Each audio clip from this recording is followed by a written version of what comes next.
तो अब जो प्रसंग इस बार प्रारंभ किया गया है, मैं पुनः आपका ध्यान उसी ओर आकृष्ट करना चाहूंगा। मुझे विश्वास है कि आप पूरी एकाग्रता से उसे सुनने की कृपा करेंगे। पंक्ति तो चुनी गई और वह पंक्ति है, शंभु प्रसाद सुमति ही हुलसी, रामचरित मानस कवि तुलसी। इस पंक्ति में गोस्वामी जी यह निवेदन करते हैं कि उनमें कवित्व की कोई क्षमता योग्यता नहीं थी, पर भगवान शंकर की कृपा से मुझ में सुमति का उदय हुआ और तब मैं यह कहने का साहस कर पाता हूँ कि रामचरितमानस का कवि तुलसी इस रूप में आप मेरा स्मरण कर सकते हैं। यहाँ पर इस पंक्ति में जिन शब्दों का प्रयोग किया गया है उन पर आज आगे दृष्टि डालने की चेष्टा करें। भगवान शंकर की कृपा से मुझ में सुमति का उदय हुआ। सुमति का तात्पर्य क्या है? यदि हम संसार में किसी को बुद्धिमान कहते हैं तो उनकी संख्या तो बहुत बड़ी होती है। अनेक विद्यार्थियों को भी कहा जाता है कि यह बड़ा बुद्धिमान है और अनेक विद्वानों के लिए भी शब्द का प्रयोग होता है। तो यह जो सुमति शब्द है, सुंदरमति, इसका अभिप्राय क्या है, इसका तात्पर्य क्या है? जब इस शब्द पर आप श्री रामचरितमानस की दृष्टि से विचार करें तो स्पष्ट हो जाएगा कि साधारणतया जिन अर्थों में बुद्धि की सराहना की जाती है, बुद्धि को महत्व दिया जाता है, इस शब्द का महत्व उससे कहीं बहुत आगे। उसको सरल रूप में कहें तो यूं कह सकते हैं कि बुद्धिमत्ता का भी क्षेत्र प्रत्येक व्यक्ति का अलग अलग प्रकार का होता है। ऐसी स्थिति में श्री राम के चरित्र का लेखन, उनके चरित्र के लिए काव्य की जो रचना है, उसके लिए जिस बुद्धि की अपेक्षा है वह बुद्धि कौन सी है और वह शंकर की कृपा से मुझे प्राप्त हुई, इसका तात्पर्य क्या है?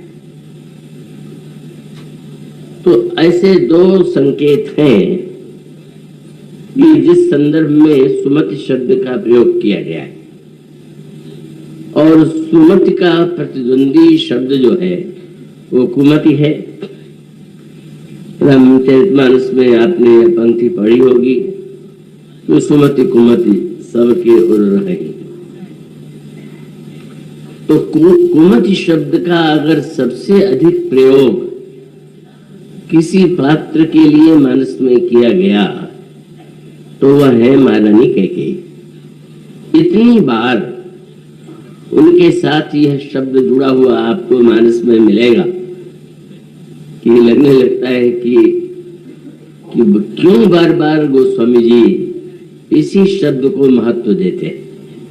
आप पूरे प्रसंग को पढ़ेंगे तो आपको अयोध्या कांड के प्रारंभिक प्रसंग में कैकेयी जी के साथ यह जुड़ा हुआ शब्द मिलेगा। और सुमति शब्द का जब आप प्रयोग देखें तो जिन अनेक पात्रों को सुमति शब्द से संयुक्त किया गया, उनमें तो एक श्री भरत जी महाराज हैं और दूसरे श्री हनुमान जी। और उन दोनों का तात्पर्य क्या है? कुमति क्या है, सुमति क्या है? आप अभी स्वामी जी से स्मरण उन्होंने स्मरण कराया श्री हनुमान जी की यात्रा का। तो श्री हनुमान जी की यात्रा में बार बार यूं साधारणतया बुद्धि शब्द का प्रयोग किया गया।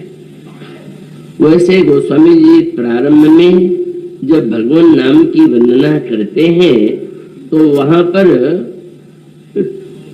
नाम की तुलना हनुमान जी से करते हुए वहां सुमति शब्द का प्रयोग करते हैं। काल ने कलि कपट निधानु, नाम सुमति समरथ हनुमान। इसका सांकेतिक तो वो राम नाम की महिमा के प्रसंग में है, और उसका सरल अर्थ तो यह है, यह जो कलयुग है वो मानो कालनेमी का साक्षात रूप है। और जैसे कालनेमी को नष्ट करने का कार्य श्री हनुमान जी के द्वारा हुआ, उसी प्रकार से भगवान नाम के द्वारा ये कलयुग के रूप में जो कालनेमी व्यक्ति और समाज के जीवन में दिखाई देता है, उसका विनाश हो जाता है। पर वो एक महत्व के महत्वपूर्ण सूत्र को नहीं भूलना है कि श्री हनुमान जी की जो लंका की यात्रा है सुंदरकांड में बार बार इस शब्द को प्रयुक्त किया गया है। सुमति शब्द तो नहीं है, पर जैसे श्री हनुमान जी जिस समय प्रस्थान करते हैं लंका की ओर, तो आप पंक्ति पढ़ते हैं कि जब देवताओं ने देखा कि हनुमान जी समुद्र लांघने के लिए प्रस्तुत है, चल पड़े हैं, तो उस समय जाना चह बल बुद्धि विशेखा। देवता ये जानना चाहते हैं कि हनुमान जी में क्या ऐसा बल और ऐसी बुद्धि है कि इस कार्य को सफलता से पूरा कर सके, और इसके लिए सुरसा को वे भेजते हैं, और सुरसा के द्वारा हनुमान जी की परीक्षा होती है। और परीक्षा के बाद सुरसा ने हनुमान जी की प्रशंसा में जो शब्द कहा वह क्या है? जिसमें सुरसा ने 100 योजन का मुंह फैलाया। अभी तक तो सुरसा जितना मुंह बढ़ाती थी, हनुमान जी अपना शरीर दूना बना लेते थे, लेकिन जो ही सुरसा ने 100 योजन का मुंह फैलाया, हनुमान जी ने अपने आप को अति लघु बना लिया, और अत्यंत लघु बना करके वे सुरसा के मुंह में बैठकर बाहर निकल आते।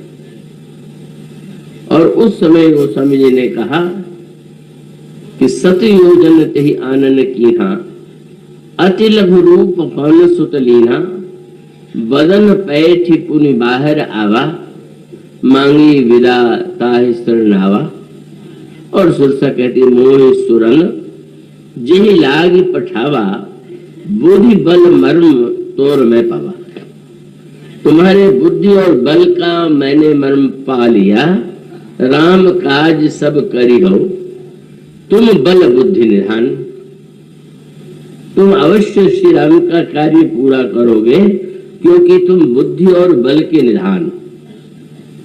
तो देवता भी हनुमान जी की बल और बुद्धि की परीक्षा चाहते हैं, और सुरसा भी हनुमान जी के विषय में यही कहती है कि तुम निश्चित रूप से बलवान और बुद्धिमान हो, इससे श्री राम का कार्य पूरा करने में सक्षम होंगे।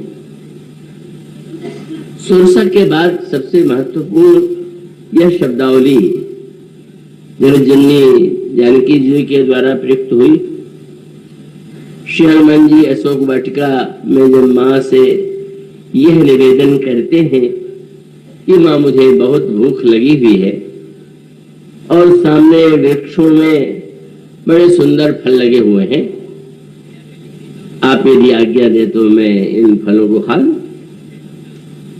माँ ने सुना तो पहला वाक्य यही कहा कि तुम्हें भूख लगी ही है, लेकिन तुम यह तो देख ही रहे हो, तुम जानते हो कि सुन सुत करहि विपिन रखवारी, परम सुभट रजनीचर धारी। राक्षसों की विशाल सेना इस वाटिका की रक्षा कर रही। और तब श्री हनुमान जी ने उत्तर दिया, तिनकर भय माता मोहि नाहि।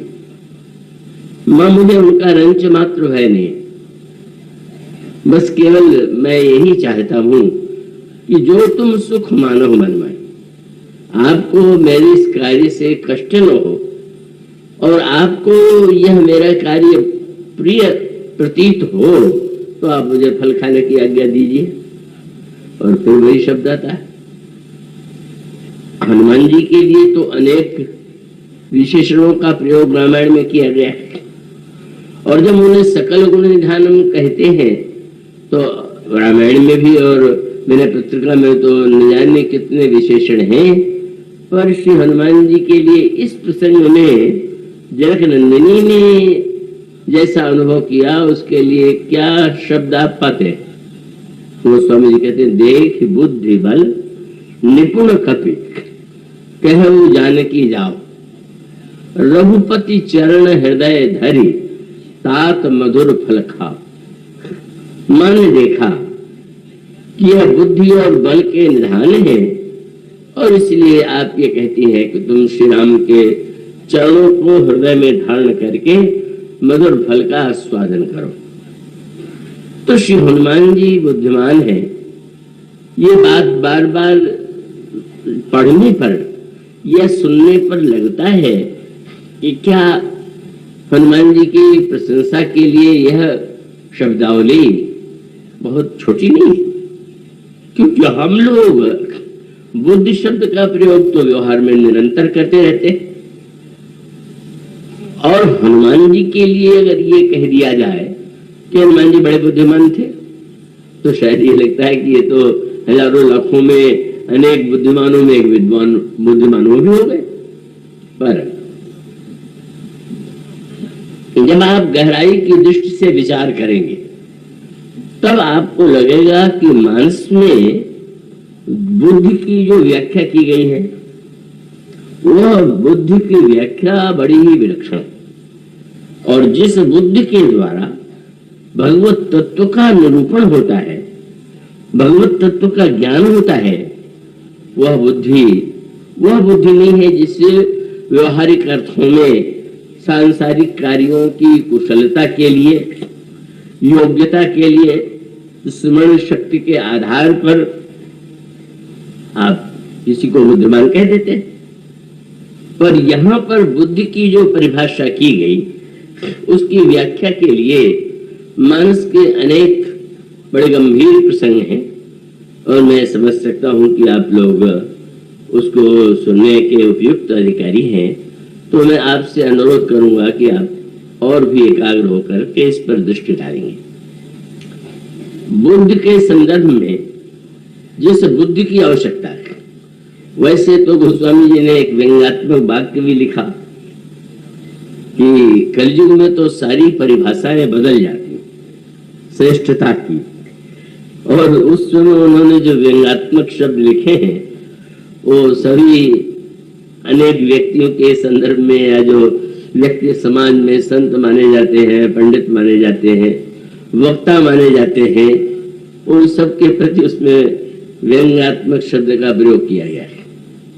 और ये भी कहा गया कि भाई कलयुग में तो बुद्धिमान और सयाना होने का एक ही लक्षण है, क्या? सोई सयान जो परधन हारी, और जो कर दम्भ सो बड़ आचारी।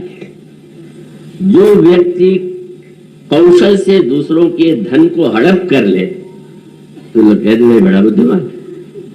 माने बुद्धिमत्ता की परिभाषा अगर दूसरे का धन हड़प कर लेना हो तो इस युग की विडंबना है। किंतु वस्तुतः बुद्धि क्या? इस समय भगवद गीता और मानस का अगर तुलनात्मक आप अध्ययन करें तो स्पष्ट हो जाएगा कि भगवान कृष्ण जिस बुद्धियों की चर्चा अर्जुन के उपदेश में करते हैं, मानस में उस बुद्धि की व्याख्या आपको उत्तरकांड में ज्ञान दीपक के प्रसंग में मिलेगी। प्रसंग सरलता से अगर सरल शब्दों में कहें तो गोस्वामी जी ने तो एक पहेली के रूप में वह प्रसंग मानस में प्रस्तुत किया, क्योंकि उनकी जो शब्दावली है वो बड़ी अनोखी। उस शब्दावली में उन्होंने प्रारंभ में से किया, सुनो तात यह अकथ कहानी। कहानी का अर्थ जो कही जाए और अकथ का अर्थ जो न कहा जा सके। गोस्वामी जी या काकभूषुंडी जी कहते हैं कि जो मैं सुना रहा हूं वो अकथ कहानी, अकथ कहानी है। अगर अकथनीय है तो आप कह रहे हैं और उसके साथ साथ उसके लिए शब्द जोड़ दे रहे हैं कि कहानी। तो वो कहानी शब्द जो है बहुत गंभीर अर्थों में तो समाज में प्रयुक्त नहीं होता। काल्पनिक जैसे कोई बात हो तो कहेंगे भाई ऐसी कहानी मैंने सुनी है, ऐसी कहानी कही जाती है। और अपने बाल्यावस्था का संस्मरण भूल नहीं पाता। वो बहुत वृद्धा थी, सब लोग उनको बुआ कहते थे, बुआ कह लीजिए। बहुत सुंदर कहानियां सुनाया करती थी। तो कहानियां तो सब कल्पित ही होती थी, पर बचपन में बड़ी आकर्षक तो प्रतीत होती हैं। पर एक उनका कार्य था जिसका महत्व बाद में समझ में आया। उस समय तो कहानी अच्छी लगती थी, अंत में जो वाक्य कहती थी वो तो लगता था कि ठीक है कुछ कह रही हूं। तो वो अंत में कहा करती थी, कहानी बड़ी झूठी कि बात बड़ी मिठी, घड़ी घड़ी विश्राम बोलो सीताराम। तो उसमें जो शब्दावली है वही है कि कहानी सुनने में बड़ी मीठी लगती है पर यूं तो वो झूठी है। पर तुम्हें उसको सुन करके आनंद आया होगा तो एक निवेदन के रूप में कह सकते, कहने का उनका उद्देश्य रहा होगा कि अब झूठी बात सुनाई जाए और मनोरंजन किया जाए तो शायद ये पाप तो नहीं है। तो उन्होंने कहा बस राम नाम का स्मरण करो, कहानी समाप्त हो गई। उस समय गोस्वामी जी जब उस अकथ कहानी का वर्णन करते हैं तो उसमें कठिनाई क्या है, थोड़ा सोच का विषय है। पर अब जब वो बुद्धि योग की चर्चा होगी तो उससे तो कहना ही होगा। उसमें यह कहा गया कि जीव जो बंधन से युक्त है उसको बंधन से मुक्त कैसे किया जाए। और बंधन से मुक्त करने के लिए एक काव्य में रूपक प्रस्तुत किया गया कि जैसे कोई गांठ उलझ गई हो और वो गांठ सुलझानी हो, और सुलझाने के लिए किसी व्यक्ति के हाथ में वो उलझी हुई रस्सी दे दी जाए और उसके साथ साथ अगर अंधेरा हो तब क्या होगा। अब वो तो चेष्टा अंधेरे में भी कर सकता है पर वो गांठ कैसे खुलेगी। गोस्वामी जी कहते हैं कि यह जो गांठ पड़ी हुई है उसको खोलने के लिए प्रकाश की आवश्यकता है। और प्रकाश भी साधारण नहीं चाहिए, वह गोघृत के द्वारा दीपक प्रज्वलित किया जाए और उसके प्रकाश में ही इस ग्रंथ का निराकरण होगा या ग्रंथ से व्यक्ति मुक्त होगा। लेकिन अकथ कहानी क्यों हो गई?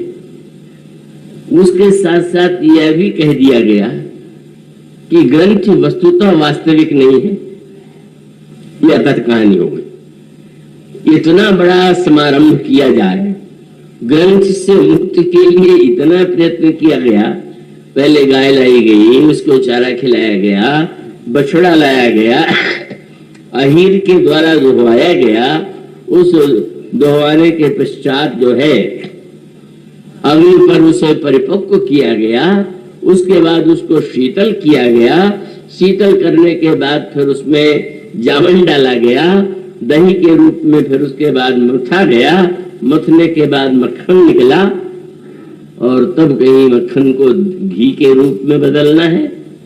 और घी के रूप में बदलने के बाद जब वो प्रकाश होगा तो उसमें बैठ करके गांठ खुल जाएगी।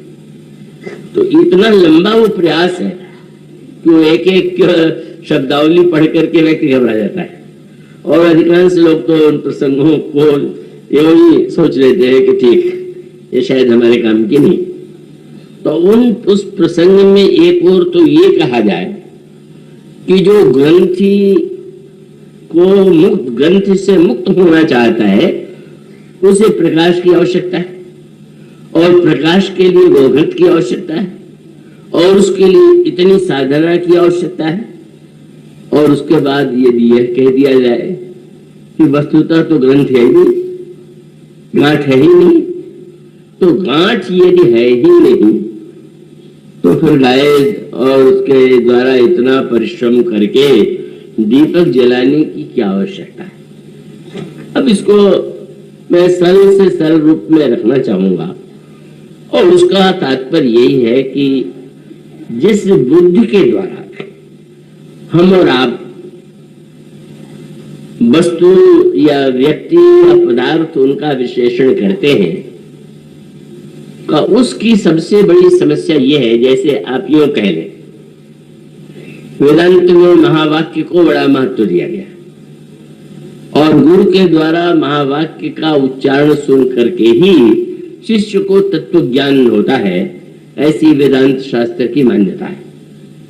और 4 महावाक्य हैं।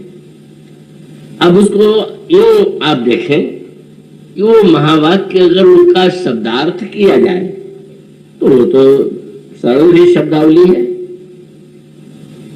तो जो शब्दावली है और उसका जो अर्थ है और जो 4 महावाक्य है वो तो कोई भी दोहरा सकता है, किंतु किसी के दोहराने के मात्र से तत्व बोध होता है क्या? अगर ऐसा है तो आप ग्रंथ में महावाक्य पढ़ लीजिए, आपको तत्व बोध हो जाना चाहिए। फिर ये गुरु के द्वारा महावाक्य का श्रवण हो, इसकी क्या अपेक्षा है? और उसको दृष्टांत के रूप में इन्होंने कि रावण जो है शास्त्रों का महान पंडित, उसके द्वारा अनेक ग्रंथों की रचना बड़ी प्रसिद्ध है और शंकर जी को स्तुति तो बहुधा लोगों के द्वारा गाई जाती है। छोटी सी स्तुति है पर बड़ी प्रभावोत्पादक है, शिवतांडव, और उसके नाम से ज्योतिष के भी ग्रंथ विद्यमान है। और एक संगीत का जो माध्यम है जिसके लिए बताया गया कि उसका पहला नाम रावण हत्था था, तो रावण संगीतज्ञ भी है, रावण शास्त्रों का पंडित भी है, तो रावण अनेक कलाओं की विलक्षणता उसके जीवन में है। और उसके साथ साथ आप यह भी देखेंगे कि वो तपस्या करने में बड़ा सक्षम है, और तपस्या और योग के संदर्भ में भी योग में जिस एकाग्रता की आवश्यकता होती है, रावण के जीवन में उस एकाग्रता का ऐसा परिचय मिलता है कि आश्चर्य होता है कि इस व्यक्ति में इतनी अधिक क्षमता थी। वो प्रसंग आप मानस में पाते हैं, त्रिष्ठा जनक नंदिनी को नित्य जो है युद्ध का समाचार देती है।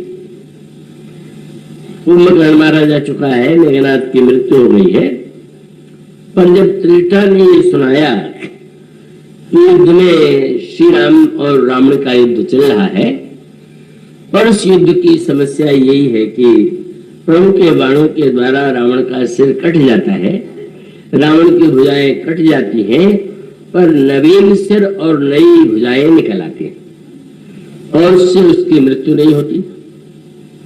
जनक नंदिनी व्याकुल होकर के त्रिष्ठा से पूछती है कि क्या मेरा दुर्भाग्य इतना बड़ा है कि रघुपति सर सिर कटे हुए मरे? प्रभु का बाण अमोघ माना जाता है और उस बाण से काटने पर भी नहीं मरता, क्यों? तो त्रिष्ठा ने बड़ा अद्भुत रहस्य प्रकट किया। उसमें त्रिष्ठा ने कहा उसमें कारण आप, किस रूप में? तो त्रिष्ठा एक ने ये कहा कि रावण निरंतर हर क्षण आपका ही ध्यान करता रहता है। आप और हम ध्यान करेंगे तो कमरा बंद कर लेंगे और ये भी चाहेंगे कि मच्छर और मक्खी ना हो, पर जो व्यक्ति इतने दिनों से युद्ध कर रहा है, युद्ध में निरंतर जिसके ऊपर बाण का प्रहार हो रहा, अनेक बंदरों के द्वारा प्रहार हो रहा, और उस समय भी वह इतना तन्मय रह सकता है। मच्छर मक्खी से हम लोग का ध्यान टूट जाता है, और इतने बड़े बड़े बाणों के प्रहार से भी वो ध्यान से विचलित नहीं होता। यह वर्णन स्वयं चिंता ने जनक नंदिनी को सुनाया। तब आपने वो पंक्ति यदि पढ़ी होगी तो आप पाएंगे कि प्रभु के सामने समस्या ये है कि जब तक राम जानकी जी के ध्यान में डूबा रहेगा, पदाकार रहेगा, इसकी मृत्यु नहीं होगी। तो अन्यत्र तो चेष्टा की जाती है कि व्यक्ति का ध्यान लगे, एकाग्रता के लिए साधन किए जाते हैं। पर चेष्टा ने कहा अब भगवान श्री राम को ऐसा बाण चलाना पड़ेगा कि रावण का ध्यान टूट जाए। लागत सर होई विकल, छूट जाई तो ध्यान। भगवान राम जब तक रावण का सिर और रावण की भुजाएं काटते रहेंगे, कटने के बाद भी उनका पुनर्निर्माण हो जाएगा। क्योंकि इस मूल जो केंद्र है रावण का हृदय, रावण निरंतर आपके ध्यान में ही डूबा रहता है। और आगे बढ़कर के चेष्टा ने कहा कि रावण की समस्या यह है कि आपके ध्यान में तो डूबा रहता है, पर आप किसके ध्यान में डूबी रहती है इस पर उसकी दृष्टि जाती ही नहीं।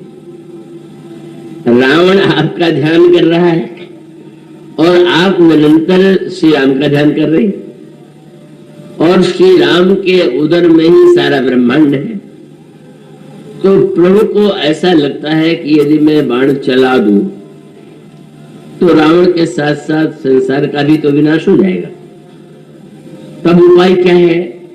चेताने का उपाय यही है कि प्रभु जब ऐसा बाण चलावे कि जब रावण जो है ध्यान से विरत हो जाए, लागत सर होई ही विकल, और कोई प्रयत्न आज तक उसको ध्यान से विचलित नहीं कर पाया। लेकिन जब ऐसा बाण प्रभु चलावेंगे कि वो ध्यान से विचलित हो जाएगा, तब रावण ही मारी है शर्मा कृपा निधान, प्रभु रावण का वध तत्काल कर देंगे। तो कितना बड़ा ध्यान योगी है वो उसका दृष्टांत है, और वो यज्ञ में भी बड़ा निष्णात है। क्या एक दिन भीषण युद्ध के संदर्भ में ही तो भगवान राम से सूचना देते हैं। ये कहा गया कि रावण यज्ञ कर रहा है, पर उसके बाद भीषण का अगला वाक्य बड़ा अनोखा है। रावण योगी है, ध्यान में इतनी एकाग्र होने की क्षमता है तो उसको ध्यान से विचलित करना होगा।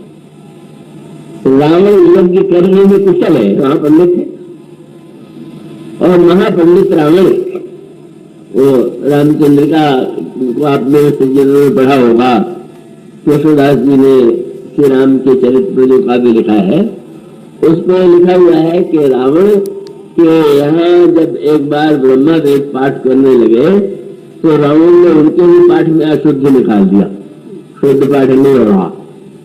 जो ब्रह्मा के पाठ में भी भूल निकाल दे और यज्ञ करने के लिए प्रस्तुत है, पर अगला शब्द क्या है? तो महाराज उस यज्ञ का परिणाम क्या होगा? आप यज्ञ करते हैं, कभी मिलता है परिणाम, तो नहीं मिलता है। तब भीषण जी कहते हैं कि रावण जो यज्ञ कर रहा है वो यज्ञ पूर्ण हो जाएगा तो अमर हो जाएगा, सिद्ध भय नहीं मरी। तो उसके बाद एक शब्द बड़ा अनोखा नहीं जोड़ दिया, सिद्ध भय नहीं मरी अभागा। ये अगर यज्ञ पूरा हो गया तो ये अभागा नहीं मरेगा।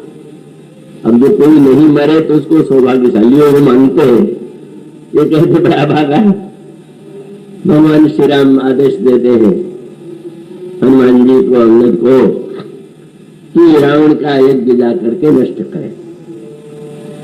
एकांत स्थल में रावण बैठा हुआ यज्ञ के संदर्भ में निमग्न है।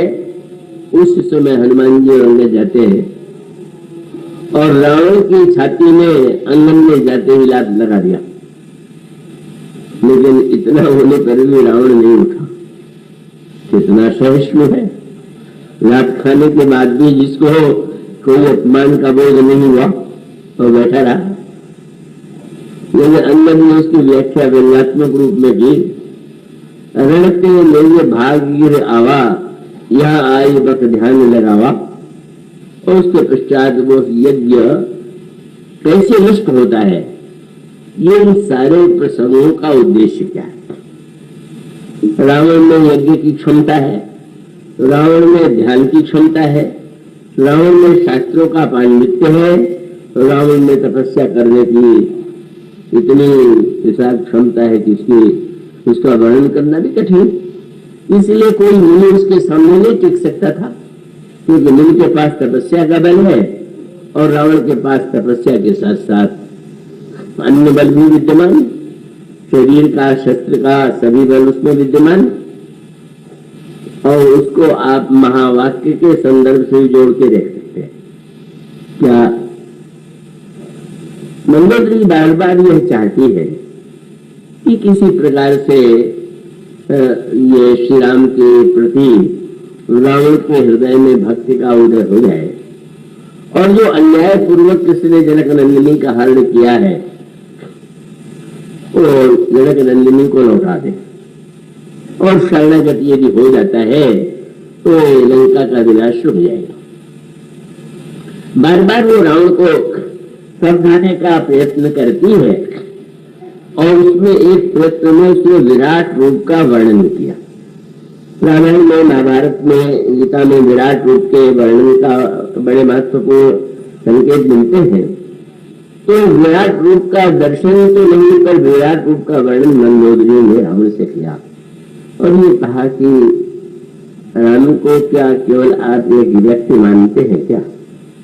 विश्व रूप और वंशमणि, कर्म वचन विश्वास कीजिए कि यह जो श्री राम है यह विश्व रूप है, सारा ब्रह्मांड ही राम का शरीर है। पद पाताल शीश अधिधामा, वह श्री राम का चरण पाताल है, और यह जो आकाश है उनका सर है, और ये सारे ब्रह्मांड के जितने विश्व प्रपंच है वो श्री राम के शरीर का ही स्वरूप है।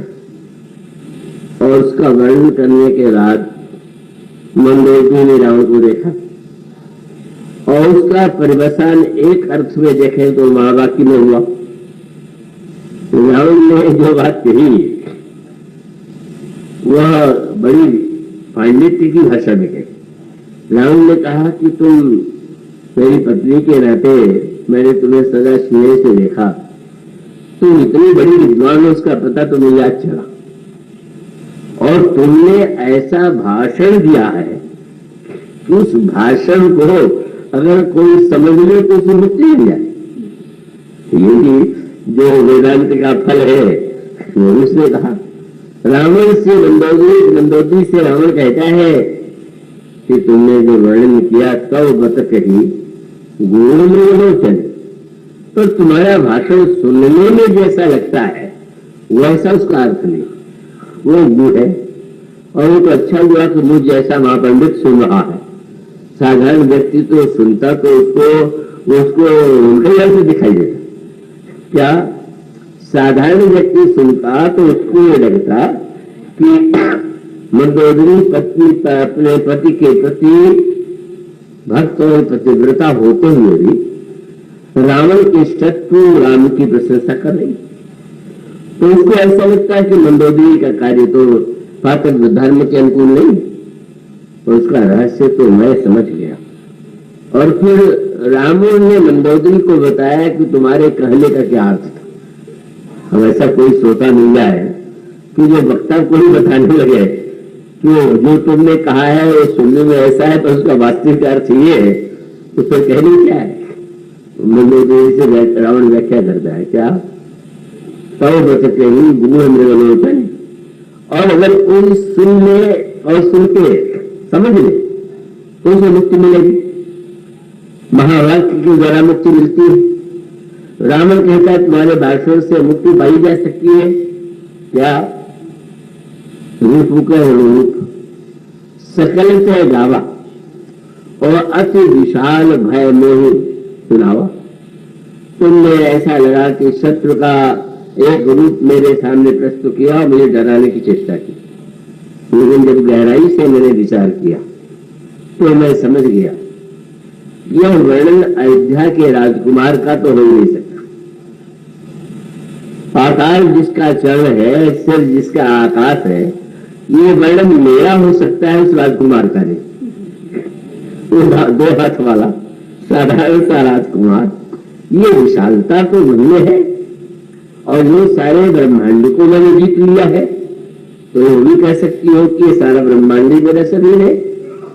तो तुमने जो कुछ कहा उसका तात्पर्य था कि तुमने क्यों नाम बदल दिया।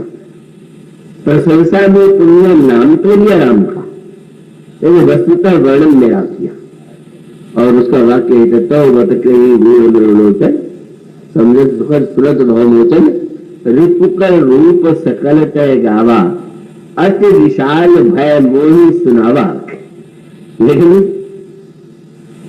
कितना वाणी में दम्भ हो सकता है, तो ये समझ पड़ा प्रसाद तक हो रहे, मैं समझ नहीं पाया तो तुम्हारी कृपा से। और व्याख्या क्या थी, ये जो तुमने वर्णन किया है वो वर्णन किसका है? जानो प्रिया मोरी चतुराई, ये भी कहो मोर ब्रह्माई। ये वर्णन तुमने मेरा ही किया, और मेरा किया है तो तुमने शब्द की रचना कर लिया कि मेरा नाम राम न लेकर के तुमने राम लिया।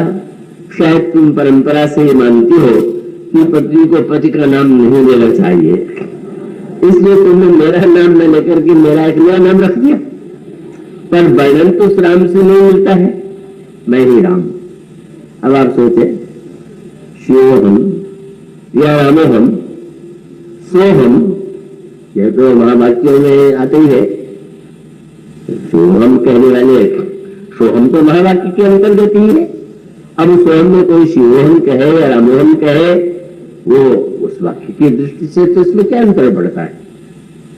किंतु रावण को क्या हम तत्ववेत्ता मान सकेंगे क्या? महावाक्य का उच्चारण करने पर भी शास्त्र में जैसा लिखा हुआ है वैसा होते हुए भी उसी वाक्य का उच्चारण हो रहा। लेकिन जब मंदोदरी ने रावण की व्याख्या सुनी तो मंदोदरी समझ गई, क्या?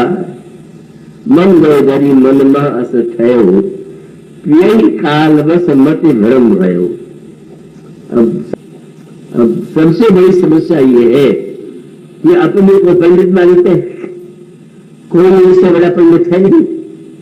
और जब कोई ऐसे भ्रम को सत्य मान ले, रामायण में इसको बहुत अनेक दृष्टांतों से समझाया गया कि रजत सीप महाभास जिमी जथा भानुकल बारी जगत निषात हुकाल सोई भ्रमण सकई को काल।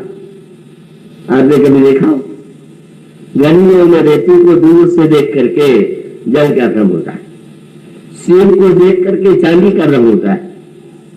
अब वो भ्रम तो नहीं सकी को बचानी है और न जाए, पर जब अगर किसी से कहा जाए कि तुम्हारा भ्रम है तो कहेगा तो मुझे समझा जाओ, जिसको आंखों से मैं प्रत्यक्ष देख रहा हूं तुम्हारे कहने से क्या होता है। मानो मंदोदरी को ये समझ में यह बात आ जाती है कि अपने पांडित्य के अभिमान में रावण अपने को भले ही यह दिखाने की चेष्टा कर रहा है कि वह राम हूं, पर वस्तुतः इसके पीछे यह तत्व ज्ञान नहीं है जो सचमुच मुक्ति को देने वाला है। तब ज्ञान दीपक का सरल अर्थ जो है कविता को अलग कर दीजिए। उसका अभिप्राय है कि जिस बुद्धि के द्वारा हम विचार करते हैं का वेदांत के ग्रंथ में, शास्त्र के ग्रंथ को समझना किसी बुद्धिमान के लिए जरा भी कठिन है। और वेदांत शास्त्र में तो विचार का ज्ञान का बड़ा महत्व है। पर ज्ञान दीपक का अर्थ यह है कि जिस बुद्धि से आप सांसारिक विषयों का विचार करते हैं या जो शब्दावली का जो अर्थ आप लेते हैं, अगर आप सचमुच का तात्पर्य सही अर्थों में समझना चाहते हैं तो पहले बुद्धि को इतना विशुद्ध कीजिए कि वह विशुद्ध बुद्धि जो है उसके द्वारा जब आप उस सत्य को दुहरावेंगे, वाणी से उच्चारण करेंगे, महावाक्य का श्रवण करेंगे, तो सचमुच आपको आपके जीवन में जो भ्रांति जन्य ग्रंथि है उसका निराकरण हो जाएगा। और इसलिए पूरे प्रसंग को तो मैं क्या कहूँ, कितने लोग पढ़ते होंगे मैं तो नहीं जानता, और कई लोग तो मेरे विषय में कई बार कह दिया करते कि उनकी कथा तो सिर से ऊपर निकल जाती है। मैंने हम क्या बकवास कर रहे हैं क्या?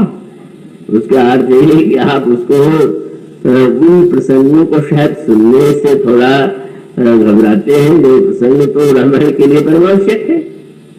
क्योंकि कल जो बात आपके सामने कही गई थी वो स्वामी जी कहते हैं रावण का परम फल ये, रामायण के पढ़ने का फल ये है कि दारुण अविद्या पंच जनित विकार से रोवर है। अविद्या, अस्मिता, राग द्वेष, अविद्वेष से मुक्त कर देना रामायण का चरम उद्देश्य।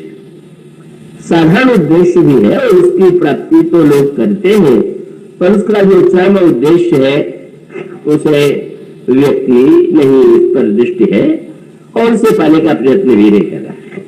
ज्ञान दीपक का सीधा सा तात्पर्य है कि बुद्धि से किसी वस्तु का अर्थ लेने और महावाक्य का श्रवण करने या उसके संदर्भ में विचार करने से पहले आपकी बुद्धि शुद्ध भी है कि नहीं शुद्ध है। और ये बुद्धि शुद्ध करने की प्रक्रिया इतनी जटिल है, इतनी कठिन है कि वह तो बहुत कठिन है, जिसके लिए स्वयं मानस में कहा गया कहत कठिन समुगत कठिन साधक कठिन विवेक होम गुणाक्षर न्याय जो पुण्य प्रत्यो अनेक। उसमें विस्तार से उसकी व्याख्या उपयुक्त नहीं है, तो आप देखेंगे। सरल सा तात्पर्य, बुद्धि की निर्मलता का उपाय क्या है? उन्होंने कहा पहले श्रद्धा चाहिए। वही श्रद्धा की तुलना उन्होंने गाय से की। गाय के लिए आवश्यक है कि चारा खिलाया जाए। उन्होंने कहा कि जो नाना प्रकार के सत्कर्म साधन है वो चारे की तरह है, और उसके पश्चात उसको धोने के लिए बर्तन चाहिए। उनका विश्वास का बर्तन, निर्मल मन का अहीर, और जो गाय श्रद्धा की गाय साधना के तृण के द्वारा परितृप्त है उसको जब व्यक्ति दुहेगा, और दुहने वाला भी गन्ने हाथ वाला लोग तो बड़ी जल्दी दूध से फैलता है। तो दुहने वाला कौन? निर्मल मन अहीर निज दासा। आपका जो निर्मल मन है वह अहीर होना चाहिए। उस निर्मल मन से ही जुड़ा जाएगा, और उसके साथ एक शर्त और जुड़ी हुई है, निज दासा। दुहने वाले कई घरों में दूध देते, बोले आपके मन का अहीर जो है अगर कई घरों की गाय दूहता है तो इस दूध को नहीं दूह सकेगा। और तब जब इतनी साधना, श्रद्धा, सत्कर्म और वर्तन कौन सा होगा? बोले डोर निवृत्ति पात्र विश्वासा, निर्मल मन अहीर निज दासा, तब परम धर्म में पैर दूरी भाई, परम धर्म का उदय होगा। अब उसको फिर बताइए क्या? बोले औते अनल अकाम बनाई, निष्क्रमता की अग्नि पर पकाइए, और फिर जब दूध दही जमाना है तो उसको जितना उबल रहा है उसके उबलने के स्थान पर उसको ठंडा करना पड़ेगा। तो संतोष की वायु के द्वारा क्षमा की शीतलता अंतःकरण में आ जाए, और क्षमा की शीतलता के बाद फिर मुझता मत है विचार मथानी। अब विचार कीजिए। हम और आप तो विचार शुरू से कर देते, तो रावण को वहां विचार रखा और लिखा। मानो रावण के विचार में एक क्षण के लिए तो वह बात भी आ गई कि जो महानतम सत्य है। सूर्पणखा ने आकर के समाचार दिया कि 14,000 राक्षसों का वध उस राजकुमार ने कर दिया, तो रावण उस समय तो चुप रह गया। रात्रि में गया और पलंग पर सोया, पर गोस्वामी जी कहते हैं कि नींद पड़ी नहीं, रात नींद उसको नहीं आ रही। और तब उसको विचार था, विचार वहां भी हो रहा है क्या? रावण सोचने लगा कि खर दूषण मौसम बलवंता कि नहीं को मारे गुरु भगवंता। खर दूषण तीसरा तो मेरे समान बलवान है, उन्हें भगवान को छोड़ करके कौन मार सकता है? इसका अर्थ क्या हुआ?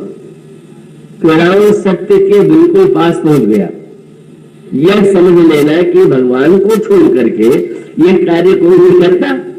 पलंग पर लेटे लेटे बड़ा विचित्र विचारक है, समाधि नहीं लगाई और सहज भाव से उसमें वो बात आ गई। इसी पंक्तियों को पढ़ करके तो कई लोग वक्ता जो है रामायण को परम भक्त होने का प्रमाण पत्र भी देते और यह भी कहते हैं कि रावण ने तो रामनवमी को जन्मोत्सव बनाया था। वाह! रावण के इस ज्ञान को आप क्या श्रेणी में मानते हैं क्या? उसका जब दृष्टांत दे तो यूं कह सकते हैं कि जैसे आप दिया जला रहे, कोई प्रकाश हो और उसमें आप पढ़ें, तो प्रकाश में आप पढ़ेंगे तो स्वाभाविक है जो लिखा है उसको समझ लेंगे। पर ये जो आपके सामने जो प्रकाश के केंद्र है, उसकी तुलना में जब बादल आकाश में छाते हैं बरसात में और उस समय जो बिजली चमकती है वो तो बड़ी प्रकाशमयी होती है, पर वो बिजली आदर्श हो सकती है क्या? उस बिजली में क्या पड़ेगी क्या? क्या हो तो आप उस बिजली में जो आपको दिखाई दे रहा है उसका कोई मूल है क्या? बल्कि आकाश में बिजली देखते व्यक्ति घबरा के पहले कान बंद करता। अभी बादल गरजेगा और गरजेगा, कड़कड़ाहट होगी और पता नहीं बिजली किस पर गिरेगी और किसका विनाश करेगी। इसका अर्थ ये हुआ कि क्षण भर के लिए जो ज्ञान की एक कौड़, विचार की एक कौड़ अगर किसी व्यक्ति में आ जाए बिना शुद्ध अंतःकरण के, तो स्वाभाविक है कि वो क्षणिक ही होगा, वो टीका थोड़ी, वो आया तो निश्चय नहीं होगी भगवान। फिर वो सोचने लगा कि कहीं मेरा भ्रम ही तो नहीं हो गया, और तब वो ये निष्कर्ष पर पहुंचता है कि मैं ईश्वर की परीक्षा लूंगा। और परीक्षा लेने के लिए वो शास्त्र का आश्रय लेता है। शास्त्र कहता है कि ईश्वर सर्वज्ञ और शक्तिमान है। नकली मृग लेकर के मैं चलूंगा तो सर्वज्ञ होगा तो पहचान लेगा, सर्वशक्तिमान होगा तो क्षण भर में रद्द कर देगा। सारा शास्त्र ज्ञान श्री राम की परीक्षा में वो प्रयुक्त करता है। और जब उसने देखा कि राम को स्वयं के पीछे धनुष पर बाण चढ़ाए दौड़े जा रहे और बाण के द्वारा मारीच पर निशाना भी नहीं लगा पा रहे, तो एकांत में खड़ा हो रावण दृश्य देखता हुआ सोचने लगा, कल रात की मेरी बुद्धि कितनी भ्रष्ट हो गई थी। इस राजकुमार को मैंने ईश्वर से भूल गया, जो सोने के मृतक को नहीं पहचान रहा। अरे ईश्वर का ये तो साधारण बुद्धिमान भी नहीं, साधारण बुद्धिमान भी होता तो ये सोचता कि आज तक संसार में सोने का मृग हुआ नहीं, ये कहां से आ गया? ये ईश्वर नहीं, सर्वज्ञ नहीं तो बुद्धिहीन राजकुमार। रावण का यह निष्कर्ष इसे बताने का उसका संकेत सूत्र यह है कि जब कोई बुद्धिमान व्यक्ति तर्क के द्वारा और केवल पांडित्य के द्वारा ईश्वर के विषय में विचार करता है, तो विचार करते समय उसकी क्षणिक जो अनुभूतियां होती हैं वो टिकाऊ नहीं होती। और जब मंदोदरी का उपदेश सुन लिया तब तो उसको लगने लगा कि व्यर्थ ही उस राजकुमार को राम माना जाए, राम तो नहीं। और राम के पास तर्क भी कम नहीं, क्या सीता श्री राम की शक्ति है, तो जिसके पास सीता है राम, इसलिए सीता मेरे पास है तो राम नहीं। विराट विश्व का स्वामी मैं ही सब विश्व पर शासन चला रहा हूं और ऐसी स्थिति में रावण का जो यह तत्व ज्ञान है, तार्किक दृष्टि से उसका खंडन कैसे होगा? अगर सारा ब्रह्मांड ईश्वर है, सोमवश में है, तो रावण भी कहने का उसको अधिकार है। पर मंदोदरी ने जब यह माना कि उनको तो भी काल बसमति ब्रह्म, तो मानो रामचरितमानस की यह मान्यता है कि पहले वह बुद्धि तो प्राप्त कीजिए, यदि है भी तो वो बुद्धि शुद्ध नहीं, और अशुद्ध बुद्धि से जो भी हम विचार करेंगे और जो निष्कर्ष निकालेंगे वो रावण के समान ही होगा। इसलिए गोस्वामी जी इसके बाद जब मक्खन निकल आया और मक्खन निकल आने के बाद फिर उसको योगाग्नि में जला करके घी बनाया गया, तब आप रामायण में वह वाक्य पाएंगे, क्या? तब विज्ञान निरूपण बुद्धि, वह बुद्धि जिसके द्वारा विज्ञान का निरूपण होता है। भौतिक विज्ञान के निरूपण का 100 रुपए जो वैज्ञानिकों में दिखाई देता है, पर अध्यात्म विज्ञान में जिस ब्रह्म के ज्ञान के लिए विचार की अपेक्षा है, उसका तात्पर्य है कि विचार करने से पहले जब तक आप अपनी बुद्धि को शुद्ध नहीं बना लेंगे, और शुद्ध नहीं परम शुद्ध नहीं बना लेंगे, और उसके बाद भी गोस्वामी जी कहते हैं कि संकट से पूरी तरह मुक्त नहीं, तो जिस समय ज्ञान का दीपक प्रज्वलित होगा उस समय एक नया संकट आएगा। और नया संकट क्या होगा कि रिद्धि सिद्धियां उसके सामने आ जाएंगी, और रिद्धि सिद्धि चाहेंगे कि यह तत्व ज्ञान के स्थान पर, ब्रह्म ज्ञान के स्थान पर मुझे पाले, मुझे स्वीकार कर ले। अगर उसने स्वीकार कर लिया तो सिद्धि और चमत्कार की बात उसके जीवन में दिखाई देगी और लोक में सम्मान प्राप्त होगा। लेकिन वह बुद्धि, अब गोस्वामी जी उपाधि देते हैं कि हो बुद्धि दो परम सयानी, तीन तन चितो नानहित जानी। इतनी पवित्र बुद्धि भी तब जब इतनी सयानी हो जाए कि सिद्धियों की ओर दृष्टि भी उठा के न देखे, तब कहीं वो उसका ज्ञान दिव्य है, प्रकाशमय है, उसको तत्व ज्ञान की अनुभूति हुई। मानो श्री रामचरितमानस में इस बात पर बड़ा बल दिया गया कि केवल जो बुद्धि आपकी तार्किक बुद्धि है और जो तर्क करने में और सांसारिक व्यवहार में बड़ी कुशल है, हो सकता है आप परीक्षा में सबसे अच्छे नंबरों से उत्तीर्ण होते रहे हो, लेकिन वह बुद्धि जो है भगवत तत्व के विषय में उसका वो जो माध्यम है वो सही नहीं। पर उस बुद्धि को उस योग्य बनाइए। अब इस संदर्भ में विचार करके देखिए, हनुमान जी की बुद्धिमत्ता का अभिप्राय यह है, जब गोस्वामी जी कहे कैकेयी कुमति है, कुमति कस कुबेक्षा पाकी हावी अन अहिवात सूच जनु, या भरत जी जब उसके विषय में कहते हैं तो ये कहते हैं जननी कुमति जगत सब साखी, सब लोग कैकेयी कुटिल की रिजस करनी, कुबुद्धि माने, कुबुद्धि का अर्थ है जो व्यक्ति अपने बुद्धिमत्ता के द्वारा ईश्वर को दूर कर दे, वनवासी बना दे, और वो केवल अपने पुत्र के प्रति ममत्व की भावना से प्रेरित होकर के वो यह मान बैठी कि बुद्धिमती मंथरा के माध्यम से ही मैंने सफलता पाई। इसलिए जब श्री भरत आए तो कैकेयी ने उनका स्वागत करते हुए कहा कि पुत्र भरत, अयोध्या में तो बहुत बड़ा अनर्थ होने वाला था, सब कुछ समाप्त होने वाला था, लेकिन मैंने काम बना लिया। और शब्द क्या कहा कि हाँ हुआ है कि बीच में थोड़ी सी दुर्घटना हो गई कि पतिदेव की मृत्यु हो गई। दशरथ की मृत्यु तो छोटी दुर्घटना, और कैकेयी ने जो कुछ किया है वो उसकी बुद्धिमत्ता का परिचायक है।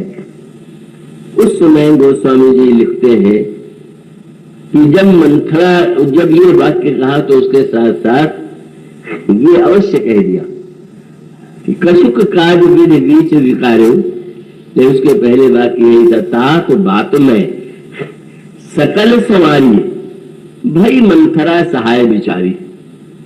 ये बुद्धिमानों की सबसे बड़ी समस्या ये है कि वो अब अपने से बढ़ के बुद्धिमान किसी को नहीं मानते।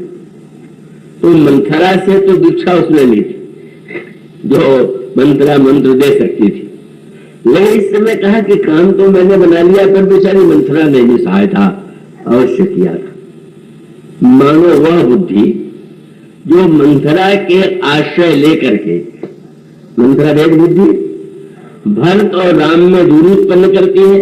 भगवान राम यही कहते हैं कि भरत है मोह की अंतर काऊ, भरत में और राम में मुझ में अंतर है ही नहीं। उनमें भी अंतर बना करके जो दूरी उत्पन्न करने का प्रयास करती है वह मंथरा, और उस मंथरा के मंत्र को जो स्वीकार करती है वह कैकेयी रामायण की दृष्टि में सबसे अधिक कुमति है। और कुमति का अर्थ है कि जब हम भेद बुद्धि से ग्रस्त होकर के भगवान को ही जीवन से दूर कर देते हैं, हमें सबसे प्रिय राज सत्ता और सुख की वृत्ति ही रह जाती है। इससे बढ़कर के व्यक्ति की बुद्धि कुबुद्धिता का कोई परिणाम नहीं। और भरत ये जो सुमति है गोस्वामी जी ने उसके लिए भी बड़ा विस्तृत रूपक प्रस्तुत किया है। गोस्वामी जी सुमति इसलिए नहीं है कि वो बड़े बुद्धिमान थे, हनुमान जी सुमति इसलिए है कि समस्त विघ्न बाधाओं को पार करने के बाद उनकी बुद्धि का उद्देश्य अगर अपने अभिमान का प्रदर्शन होता तो जिस समय सुरसा ने 100 योजन का मुंह फैलाया, हनुमान जी 200 योजन के हो जाते। मैं कैसे पीछे बैठूंगा, अगर 100 की तो मैं 200 बनूं। पर जब सुरसा ने देखा कि अभिमान से अपने बड़प्पन को दिखाना एक बात है जो अपने को बुद्धिमान मानता है, और वह बुद्धिमत्ता जिसमें हनुमान जी अपने आप को इतना लघु बना लेते हैं कि सुरसा देख नहीं पाती, तब सुरसा आशीर्वाद देती है कि तुम जैसा बुद्धिमान जो है वही लंका में सफल होगा। क्योंकि लंका में केवल बुद्धि के अहंकार, रावण तो बुद्धिमान नहीं, पर तुम जैसा व्यक्ति ही इस कार्य को सुसंपन्न कर सकता है। और इसीलिए माने हनुमान जी को तो इतने आशीर्वाद दे दिए हैं, ओंकार बलशील जाना अजर अमर गुण निधि से तो हो कहूं बहुत रघुनाय को छोड़ू। इसके बाद अब क्या दिया जा सकता है। और इसके बाद जब हनुमान जी ये कहते हैं कि मां मुझे तो बड़ी भूख लगी है, और शब्द कितना गिना चुना है, देखिए ना वृक्ष कितने, वृक्ष में जो फल लगे हुए कितने सुंदर है, और मां उनकी परीक्षा के लिए ही कि जब वात्सल्य भरा स्वर था कि देख नहीं रहे हो कि इतने राक्षस हैं, क्या इन्हें तुमसे डर नहीं लगता। तो हनुमान जी ने कहा उनसे डर नहीं लगता पर आपसे डर लगता, आप रुष्ट न हो जाए, आपको मेरा कार्य अनुचित न लगे तो मैं ये कार्य करूं। मां को लगा कि नहीं, सचमुच जैसी बुद्धि चाहिए इस संदर्भ में, मोह की वाटिका के फलों को खा करके भूख बुझाने का यह जो दर्शन नया देना चाहता है यह तो परम बुद्धिमान है। इसलिए मां देखे बुद्धि बल निपुण कपे। और कालनेमी के संदर्भ में गोस्वामी जी ने कहा कालनेमी को पहचान करके ही हनुमान जी जब कालनेमी का वध कर देते हैं तभी तो लक्ष्मण जी के लिए औषधि आती है, और औषधि से लक्ष्मण जी चैतन्य हो जाते। तात्पर्य हमारी सुमति तब है जब हम जीवन में सत्य का साक्षात्कार कर सकें, शांति रूपा सीता जी का दर्शन कर सकें, और मां का आदर्श लेकर के हनुमान जी ने जब फल खाना और बाग उजाड़ना प्रारंभ कर दिया तो फिर तो युद्ध भी हुआ और बंदी भी बनाए गए, लंका में ले भी जाएंगे। किसी ने हनुमान जी से पूछा, महाराज ये क्या बात हुई? अरे आप फल खाने के बाद वृक्षों को छोड़ देते तो क्या बुरा था? हनुमान जी ने कहा, अगर मैं छोड़ देता तो बाद में रावण और राक्षस ही तो खाते। जो फल भगवान को अर्पित हो चुका उसको बाद में उनके लिए छोड़ देना जो उसका दुरुपयोग करते हैं। और उसके साथ साथ जब बंदरों ने कहा कि आज्ञा तो केवल आपने फल खाने के लिए, बाग उजाड़ने के लिए, लंका के लिए तो कोई आदेश नहीं मिला, तो हनुमान जी ने जो उत्तर दिया वो उत्तर यही था कि हाँ, मैं तो गया था फल खाने के लिए, पर आगे जो कुछ हुआ वो फल खाने का फल था। फल खाने का फल मैंने बोले माँ की कृपा का फल खाने के बाद भी अगर मोह की वाटिका न उजड़े और मोह की लंका न जले तो कृपा का फल ही क्या? माँ के आशीर्वाद का फल ये है कि हमारे जीवन में यह जो दुर्गुण है उनका विनाश हो, हमारे जीवन में मोह की वाटिका का ध्वंस हो और ये जो प्रवृत्ति की लंका है वो जल करके नष्ट हो जाए।